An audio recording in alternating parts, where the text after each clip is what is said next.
Time's up. Let's do this. Gentlemen, welcome back to our Epic Gaming Television. This is Campus Game Fest Day number 2. We have our 3v3 going on, right?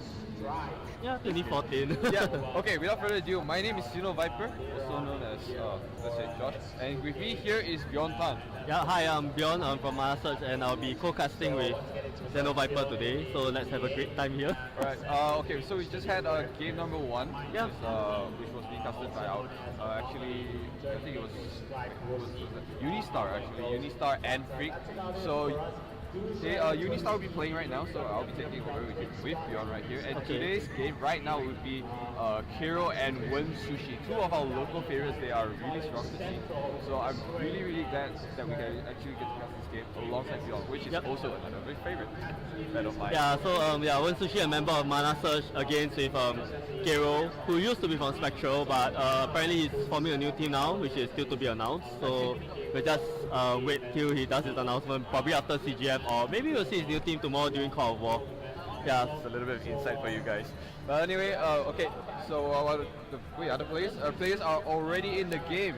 So what's the space called? That is the we do see bottom board. Yeah. So bottom board is Wensushi. Yes. And the top board is Kero. Yep. So I guess the hand we're looking right now is actually Wensushi's hand, because he's playing Druid against Kero Shaman. So Sushi is actually playing Ram Druid, so you can see with like cards like Wild Growth and all the other high drops. And Kero I guess Kero is just playing the standard Shaman. Yep. You can look. He's I guess Sushi is kind of really nice hand right there. We do see the even a coin to Yeti, and he has a Wild Growth as well. So look at that. He's got a kind. So I think he has kind of got his momentum moving right there, but you look in the hands of Kero right there, he does have an Hex ready, so he does have a little bit of answers. Correct. A little bit. So there are a few options that Sushi, I guess Sushi is just pondering over whether he wants to coin and play a Wild Growth so he can drop a Harvest Golem on turn 2, or just to skip and play a Wild Growth. I guess he decides to pass. And Kero just pops the totem there. Okay. So it's definitely a Wild Growth turn for Sushi, and then it's back to Kero. Yeah, so okay, Kero pretty much has, I mean, he only has Feral Spirit, so that's probably his only play. Whereas it's going to prove a little bit of a challenge for Sushi right there, because he either only has the Yeti play, which he does drop that right there, or he could have just coined into. Yeah, he could have coined into Druid of the Claw. Yes. Yeah.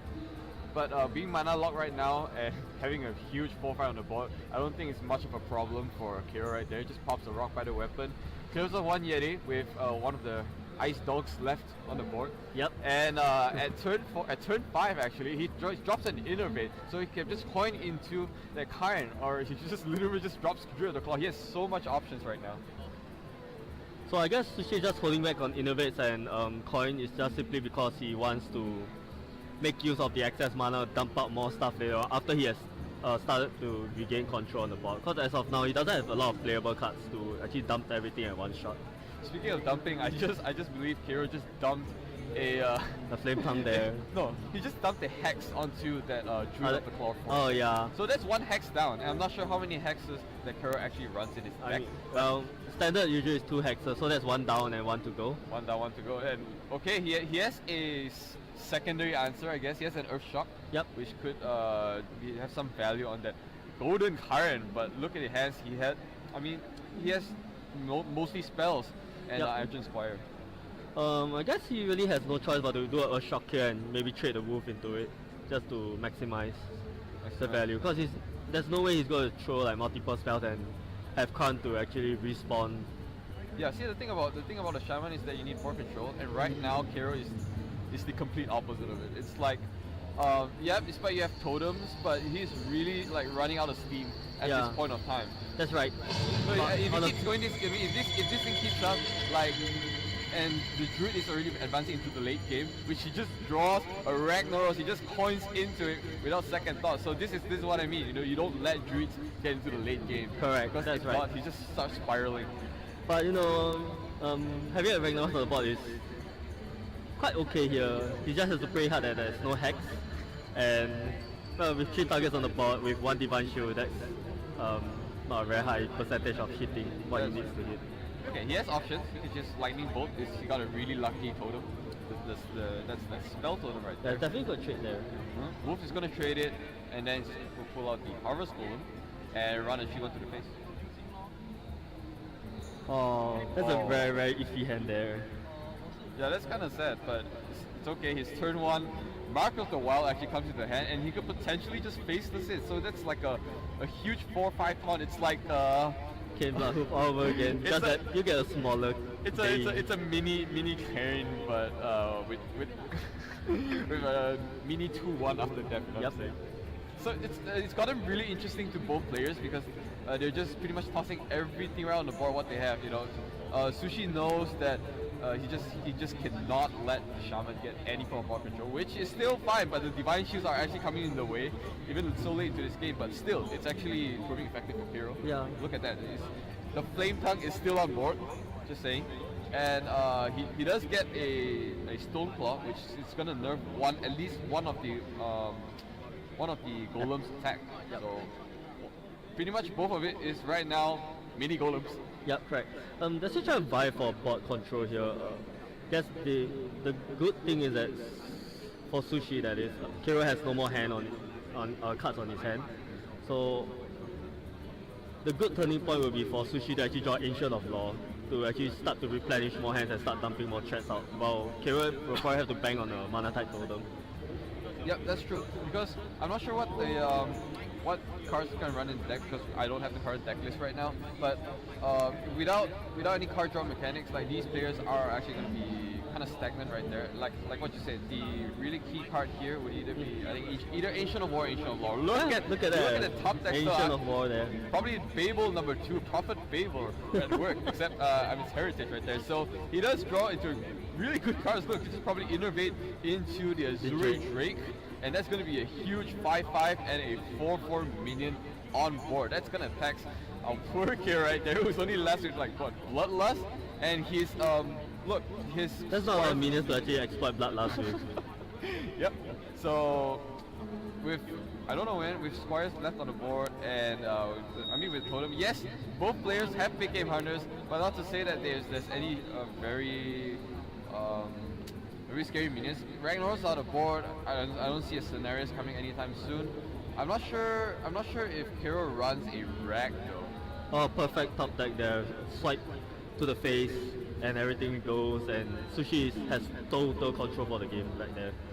Yep, I don't know, man. I'm speechless just because the fact that this top deck, he just top decks twice in a row, like for 2 drops or 2 turns, and just like that, he just drops Kero down to about 13 health, and it is definitely going to be lethal next game. Yeah, but it was about high time he started drawing those cards since he didn't get it in the earlier part of the game. Yeah, I guess the good thing about Ram Duel is that he managed to get his Ram, so he managed to throw out all the threats. Yeah, that's true. Oh, he tried to get a spell totem for a clear, but that's not going to happen. And desperate attempt, but he has to do what he has to do there. Yep. And there goes another Ancient law. of Law. Yeah, this is game, guys. Like, So yeah, this is a pretty easy play for him. You could just Wrath to draw and then use the Ancient Law to even potentially just heal up to be healthy, but so he's probably going to just draw. Oh, he did little there. No, Why yeah, is he just little? wrapped it. It is Sorry. lethal. I just said, well played for game number 1. Game number 1 goes to Wensushi, getting the free easy top deck right there. And good screenshots actually taken. So yeah, well, like what could you conclude from the game right there? Where you see both players are actually just tossing cards on the board, like say, hey, I just need to get my stuff out there. You know, this was my really first time I just watched both players. Like, they're just giving it all, like, you know, dumping all their cards, because most of the time when I look at players, they're just like, I'm just gonna do math, you know, just keep it behind. And this one, they're just like, I'm just gonna go all out. Well, like, Yeah. what do you think is the strategy? Because looking at the deck tag, Sushi being rammed, he will want to throw big threats out and then try and finish things off with maybe like Force of Nature and Savage Raw combos. So you want to shove down damage down to Shaman. And we all know that Shaman don't have healing. So one of the ways to actually win Shaman is actually to go aggressive on them, get rid of their bot presence and just hit in the face. But as for the Shaman, you know, it's all about the bot control game. Kero had the bot control at the start, but eventually he started to lose steam. He didn't have any draws at all. You know, not a single Azure Drake, I think. No mana type totem, and because Sushi managed to ramp up, then all these minions, especially with all the 5 toughness, got too big. Yeah. Anyway, let's move on to the next game. Yep, next game has already begun, so pretty good insight there by our Beyond right here. Let's Okay. see if Tides will actually turn this game because it is a priest. But the That comes a problem Wild is- Grove play there again. Wild Grove yet again. I'm guessing RNG is on Sushi's side today, and it's going to be a little bit of, I'm not sure about you, but I think it's a little bit of a disadvantage for a priest because most of Druid's cards are 4 attacks. You know what I'm Correct. saying? 4 attacks, so it's going to be a little bit hard. Look at that. This is a turn 3, like pretty much a turn 4, by the way. It's a turn 4 Azuri Jig right there. And then in the hands of, in the hands of Kero, he has the Twilight Jig. Yes, it's going to be a big 4-8, which will be a little bit Yeah. scary. A little bit scary right there. And then I he- think Azure is a problem there, but Sushi is just going to taunt up and just ward off the attack while he starts hitting 4 in the face. And because both are 4 attacks, both the Shadow Words don't hit it at all. But you know, something that we forgotten while we were talking, Kero actually managed to top steal not only a healing touch to last longer, but he actually had a Ragnaros. Yep. And that's now you see 2 Ragnaros in his hands. And Sushi only has 1 big game hunter. So Sushi will probably have to be careful about that. Of course he doesn't know anything about it. So yeah, so one thing to notice is, oh wait, I'm not sure if I've seen that right, but I believe Kero actually runs a Mind Blast. Yeah. So, So Mind Blast is there too. I'm not, yeah, I wasn't really sure because I just know with Malagos it's kind of insane, but just by itself, you know what I'm saying? But Yep. it's okay. So what we have on the board right now, we do have the Wild Power Mancer, which I believe it was buffed with a Power Word Shield. So we do see Force of Nature actually being forced out there. Talking about force, so it's gonna be used at clear and then do 6 damage to the face. And does Sushi run 2 Force of Natures? Not very sure about that, but I agree with the Force of Nature play simply because you clear the board, and the priest is already down to 20 life. Yes, that is true. So right now he's just tossing out whatever it needs right there. So North Shire Clarity is going to make its appearance. Not to say it's going to get any card draw right now. 4-2 is either going to make its choice to clear out the 1-3 or the 4-4. But pretty much Wensushi has a lot of answers. He could have just pretty much just play Age of Lore, which I Yeah. think he will do that. Draws 2 cards, leaves the 1-3 on board, I guess. Draws another Wild Grove, so I don't think he needs to rush that anytime soon. He has a lot of answers to a lot of things, I guess. Yeah, you get Shadow Word Death there. Actually, Kero is starting to pick up the pace now. But the only problem is that Kero still doesn't have very big threats for Sushi to worry about.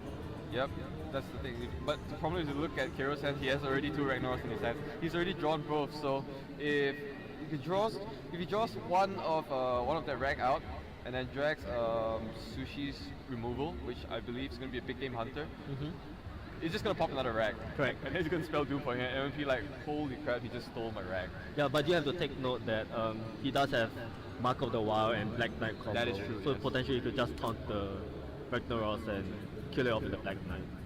Yep, but that's going to be extra 2 cost, which I don't think is a problem because right now he does something. Wait, I would say, yeah, it was an innovate. Yeah, just an innovate, So yeah. he has a couple of options here. To just play Druid of the Claw and either taunt it up, but at 4-5 is going to be a naked 4-5. It's not going to steal any minions, but it's okay. It's still a 4-5. So he's just going to drop that and then hero power up and just go for face. Both players playing very, very fast. You know, not thinking twice about what other options they have to make. Yeah, speaking of that, because I'm not used to seeing these type of things, they're just pretty much rushing it in. Yep. Like, our granddaddy rag is finally going to make its appearance. Golden rag comes out, and the rag is definitely going to do 8 damage to the face, so that is value for VGH. That's pretty value there, but of course, yeah. The problem is we all know that he has another Ragnaros. But what if Sushi doesn't know that? Oops. Yeah, he wouldn't know that. Okay, let's see what Kero does right here. So he's going to do excess mana, draw more cards. And that's an innovate. draws the innovate. Yeah, that's one of the things about Ram Deck. You'll get pretty bumped out when you get like a lot of innovates and you don't have options to play. That's true, yeah. But the problem is if you draw an innovate at turn 10, it's kind of late most of the time, unless you're drawing like 2 6 cards at the same time. But it's okay. Shadow Menace here makes its appearance and it's Just pretty gonna trade. value, so he just. I know that he steals one. retains the golem for himself. Yep. But if you look at Kero, Oh, that's good. his pretty much answers is mostly just it's just a rag and he's just keeping it in. Whereas Sushi on the other hand, he only has a Black Knight and just more spells. I think the top deck's a Faceless plus what's his face? I believe that was a keeper of the group. Yep. But yeah, so with board presence, I would say Sushi is kind of gaining a little bit of momentum, just in term, just because it's a druid. Correct. You know what I'm saying? So druid is just known for playing big minions, whereas priest is just very, it's just responsive. So without any Kero pops the second Ragnaros right there. yeah, second Ragnaros, and Sushi would be like, what? Oh my god. So yeah, just bring us hit the 5/5. Yes, it does. So Okay. that's easy answer right there. Druid's down to 10 health. He's gonna be a little bit of a tight spot. So right So, now, yeah. actually, here's the interesting play now. With so many innovates, he could actually copy the Ragnaros, taunt it, and then kill it with the Black Knight. Taunt it first. You should taunt it first. Oh, he's going to copy first. Or I mean, he could taunt it up for himself too, so that's a couple of options. Maybe he's afraid of Black Knight on himself, True, because of yeah. 1-for-1 and he loses a Rag right away. what I would think, yeah, but what I would think though, I'm not sure because I don't think Kero has any removal methods unless mind control, of course. But he has to taunt it first, if he wants to take Just the to Black protect Knight. himself? No. Yeah, that's true. So Guess he's not going with that option, he's just going to play safe, because he's not going to give another option for him to remove. Because if BJ. you taunt it up, then or Black Knight. there's the Black Knight option on top of Shadow Word Death. Yep, but of course we have guard visions and the players don't. So right now table has kind of reversed a little bit right there. So we have a 4/5 and a giant 8/8 on board. Yep. So Kero is really kind of stuck in a tight spot right now. Even a naked naked mind control tag, just trying to provide as much board control as possible. If Yeah. you look at his hand, I mean, that's an okay mind game there. yeah, But that's okay. Yeah, for it's still the same value for four mana mana, cost. yeah. Yep. Just trying to hope for a rag, but it's not. I don't think so. I guess what he wants to do now is to maybe try and kill something. I think what he's trying to do is just to cast a couple of spells to actually try to clear out that 4/4 if possible. Yeah, he could actually kill the Black Knight Yep. simply just by It's Holy Smite the face. attacking a You Holy smite. Smite the face, Yeah. and then use the mind control tag to just clear out the 4/5. And then the Granddaddy rag will be the one left on board. Oh, but that means that the Yeti will be pretty low too. That is true, yeah. But Kero is already running out of steam. Look at it, like. So with that, there's a Rag facing a Yeti, and Yeti's at 3 life, which I don't think is much of a problem for Sushi to remove. That is true, yeah. So I'm not sure what Sushi drew, but with Kero at only one hand, he could just have the option to probably just punch the Yeti away. Wait. Oh, he was Or you could just leave it to RNG and let Ragnaros handle it. Yeah, he Okay, was but he decides to just silence Ragnaros there. just starts hitting face, and then I kind of like that play. That is true, yeah. And it's just at a certain point of time where the Ragnaros RNG just gets a little, I guess, unreliable. Yep. Because if you look at his face, like now he's down to just 8 health, and our priest right there is about 26. So I would rather have the confirmed damage, even though if I would get a little bit of damage, which he does face the price. Top text is Holy Nova, and there's clears of the rag right there.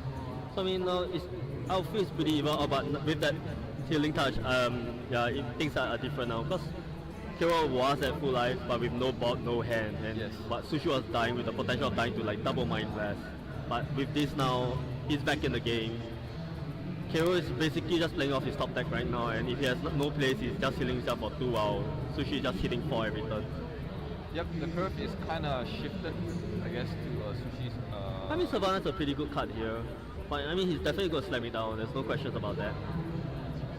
It is a good 5/5, but to a point, yes, it does control. But problem is Sushi is he can just afford to just ignore it and just keep going for face. Correct. Look at that, he even gets more top decks. His top decks is Zurate, has 5 drop left, even an Argent Commander, even possible for the next game if Correct. needed. So you're just gonna play Taunos just because he can, and just get more card draw if he actually removes the Taunos from the I mean, board. things are looking very bad for Kero now because you have 3-4 power minion on the board, which is effectively 12 damage there that he can't really stop unless Sylvanas goes into it.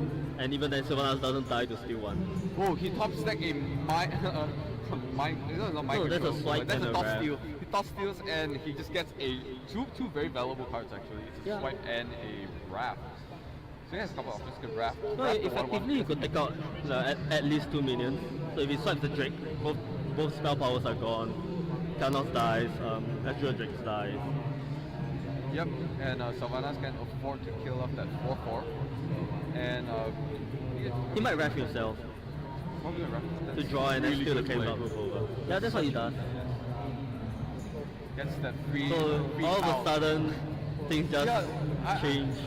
I don't get this. Like the momentum is just switching from player to player, and this is what makes it interesting. You know what I'm saying? The thing about card games is just that you don't know where the spiral is just gonna hit. You just gotta wake up every day and you just pray to God and say that, hey, hope luck's on my side, hope Mother just Mother Teresa is looking down on me. And right now, I am not sure it's shining on There whoever right goes now. another Ragnaros there. Oh my god. So that's the fourth Ragnaros making appearance in this game. This is kind It of goes for face right there. Yeah, you just needs to ignore that. He has a Argent Commander and a Savage Roar in deck, so Sushi isn't too concerned about trading with the K Blood because he knows that the priest doesn't have any burst potential there.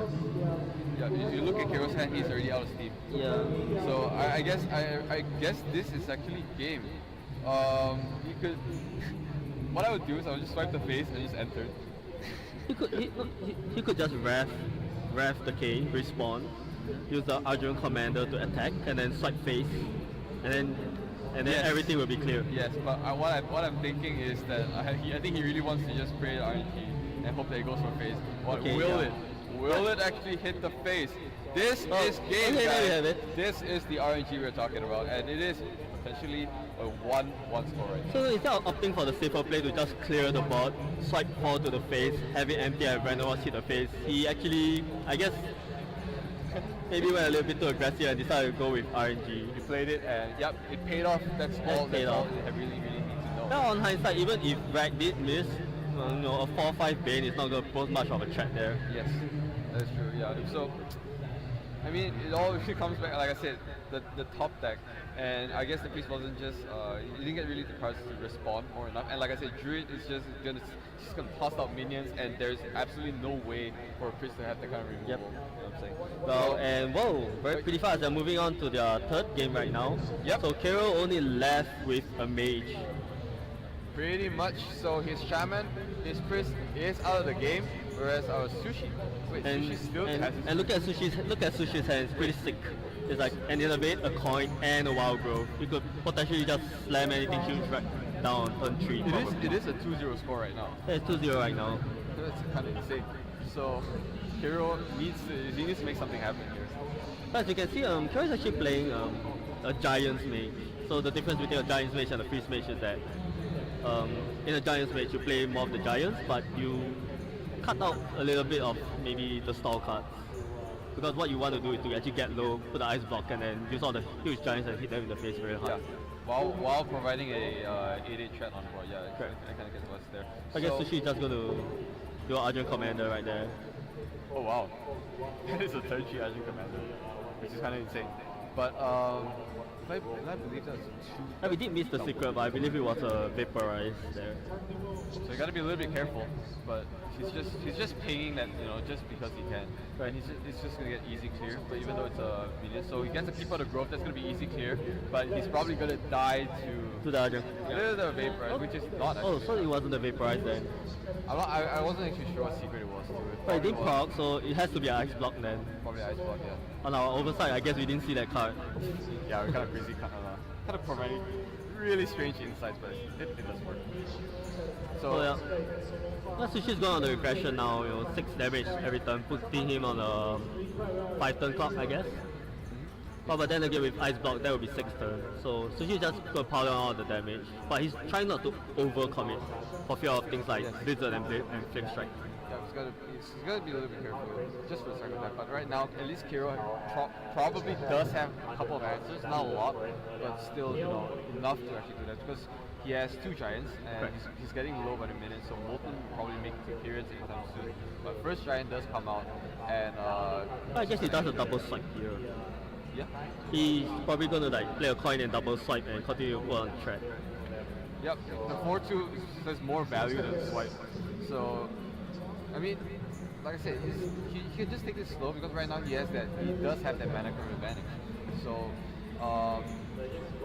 Swipe could be used, you know, I don't know, if need be, if Kero does have other minions, it could still be used. So he's still going to trade that 4-2. After all, it's 2 health, so he can just afford to trade it for that 8, which is okay. Okay, but as you can see, Sushi decided not to go overly aggressive because he has the Fawn Savage combo with the coin. So potentially next turn, he can just proc away the ice block. Yes, that's true. But he's getting dangerously low, but he does have answers. Look at that. Let me just look at that hand. He has Blizzard, he has Flame Strike, he has Ice.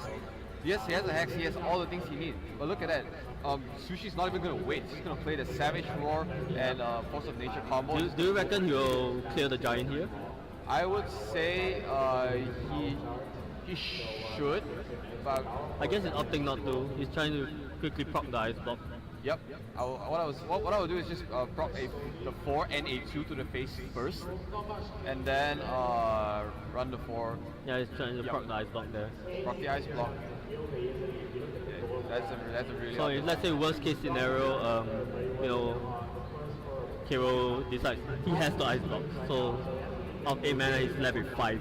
So with 5, he can't really drop it. That's his second giant. So all he has is a Molten. Yes. He could just freeze to stall. But who are we kidding, right? He's just got ice block there. Yes. I'm not familiar to say anything right now, but yeah, he does a smart play. Actually does the Frostbolt there, and he needs either a charge or any minion straight to the face. So what he can do here is just Wrath or card draw. But another thing that Sushi could try to do is to actually use the Wrath to draw, get a silence the Frozen Keeper and go for the face. Yep. But Or he could just swipe right now and just proc the second. But I would rather save the swipe for. I mean, it's a face. He's just 1 health. Like literally, I could just swipe a minion, and you know, I don't have to worry about counters. Not counter spell, like spell benders, you know, stuff like that. No, wait, I have to. Yeah, you don't have to because the ones never just hits the face. So he does manage to. Yeah, so he's just going to kill 1 giant to be safe there. Yep. He just manages just to proc, just proc the last secret, and we all know that is the last ice block. Correct. So without any way to freeze the Druid from using his hero power, he is going to die. Yeah. Now the only play for Kero now is probably to Blizzard, and then probably have to ice slice the face to avoid getting shapeshift to death.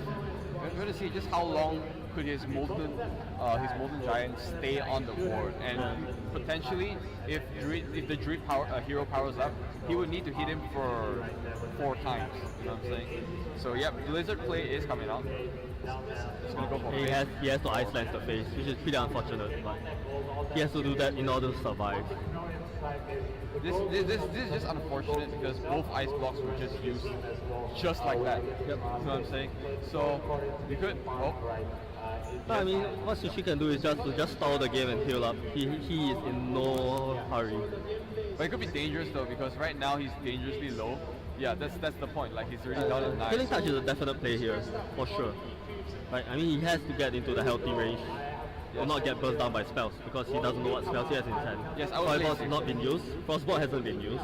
So there's a lot of potential bursts that might come out of there. So I'll rather heal, which is a smart play. That's what he's gonna do. I thought Sushi's going to take the safe option and just heal up and pass the turn.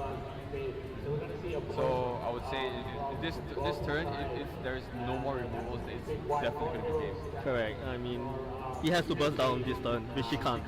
Oh, that was. Unless he has a frost armor. Yes. Or he happens to play a taunt provider, which I don't think so, but That's yeah, game. that's Yes, game right there. That is game right there. It was so unfortunate because Sushi made the right choice to actually heal up because Kero actually did top deck the fireball. So you know, with that, it could have been game if Sushi actually went greedy. But nope, he played it safe. He played it right, and then that just got in game. It's a clean 3-0 sweep for Sushi right there. For Kero.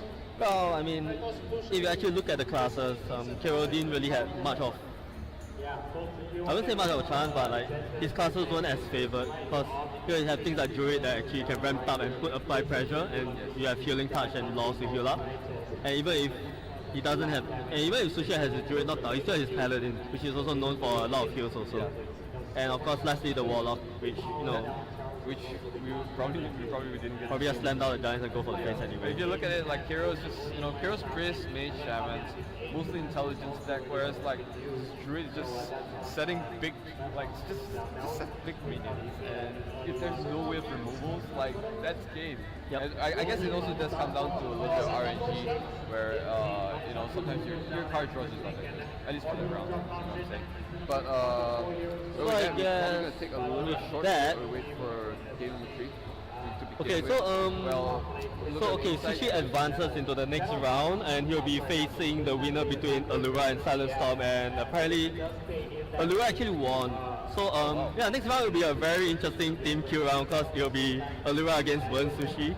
because Yeah, but I guess it's unavoidable. When you play to a certain point in the tournament, you have no choice but to actually go for team kill and meet your friends.